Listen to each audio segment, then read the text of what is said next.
there's also a problem, I think, where games just don't feel like video games anymore. Mhm. Like, a lot of the time, there is the Sony movie game, but I feel like there is just a lack of that sort of classic feel to games these days. And I do think it's because they've removed a lot of the inconveniences. And I feel like you need the inconveniences. Like, they create a lot of charm and character. Like, I recently played Strangers of Paradise. Oh, how is that? Oh, it's great. It's a great. People hate it, but it's one of the. It's a game I certainly stayed around to do on level up every class rather than play the story, which was funny. Yeah. I have played and beaten Chaos Simulator there, Strangers of Paradise, and I absolutely adore it because it is Final Fantasy trying its hand at a Souls-like game, while also taking a bit more of a bloodier take on it before 16 came out, because 16 was pretty bloody. Souls game. It's not a Souls game. It feels more like a traditional. It's not a dungeon crawler. It feels very more traditional sort of PS2 formula rather than Souls. It's made by the guys that did the Nioh games, Nioh 1 and 2, Koei Tecmo, and they made the Souls-like Nioh games. So it is absolutely a Souls-like. They were terrible. Fascinating. Nioh 2 was great. Nioh was terrible. But it's like, it doesn't feel like a Souls. It feels very much like a sort of a traditional story game, action adventure game. It certainly does feel more like an action adventure in my mind than a Souls. Which one's Strangers? Strangers, yeah. I have to check it out, man. That sounds especially stepping into Elden Ring. I'm like, yeah, I like my Final Fantasy aesthetic. That sounds like it could be really kick-ass. It's Souls-like Final Fantasy. It is a pre-Final Fantasy 1 story as well. Yeah. Okay. So Strangers doesn't have the Metroidvania feel that a Souls game does, I feel like. And neither did Nioh, now that I'm thinking of it. Nioh was very much more... Souls games don't have a Metroidvania to them. Oh, yeah, they do. Yeah, they do. They are very much 3D Metroidvanias in a lot of ways. Like, it's actually shocking the amount of similar actual philosophy for those two types of genres. It's very... I can't see that in... It's why a lot of Metroidvanias are class attack now Souls-like.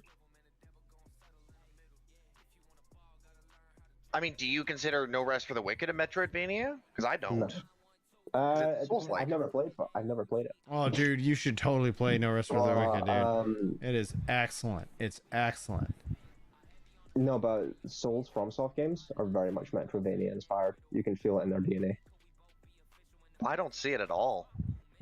Maybe it's just because it's 3D for you, but honestly, you're going back, you're doing things like the amount of similarities between Dark Souls and something like Blasphemous. You can feel it.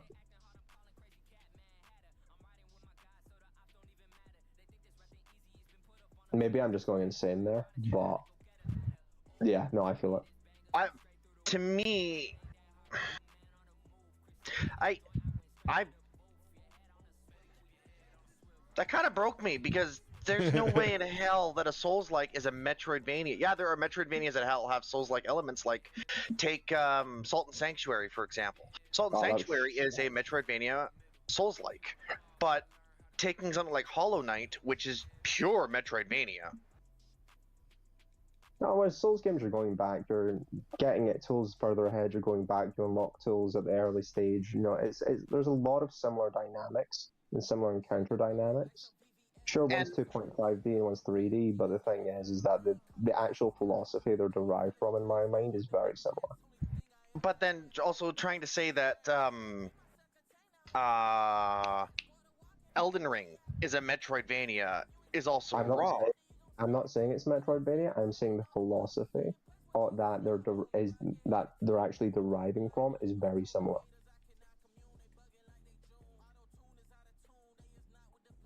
I do not see that. That's your opinion, but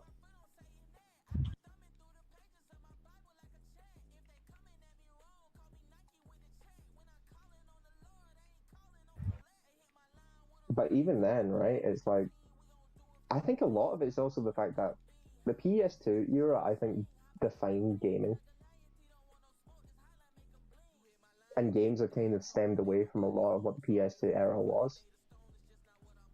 And therefore it's lost a lot of charm for the current generation. Like, do you guys remember Ratchet and Clank? I never played it. Ratchet and Clank 1 is better than most modern day games, and it's got inverted controls as well. So anyway, we're talking about track. I haven't checked it out. I've never played Sly Cooper, and one of my friends was like, "Oh, you should check it out." So I might have to check that out this week. But it's like, you've also got Thief. That's been remade. That didn't do well because it wasn't as good as the original. And it's like you're having a lot of remakes of PS2 games, and they're not as good as the original. Or they've been retroactively changed. Like, I believe it's, I can't remember what type of horror game it is. It's not, even the Silent Hill characters have been changed. They're ugly now. And that's been a big thing because as well. Microsoft has gone and made it some kind of rule with making video games that you can't make attractive characters. You have to make them average. I don't think this is a Microsoft policy thing. I think this is a developer thing.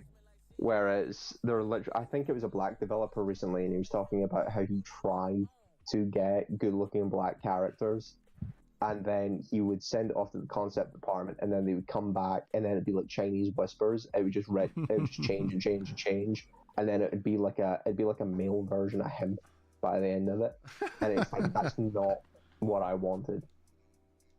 So it's like it's kind of like getting like filtered through these artists.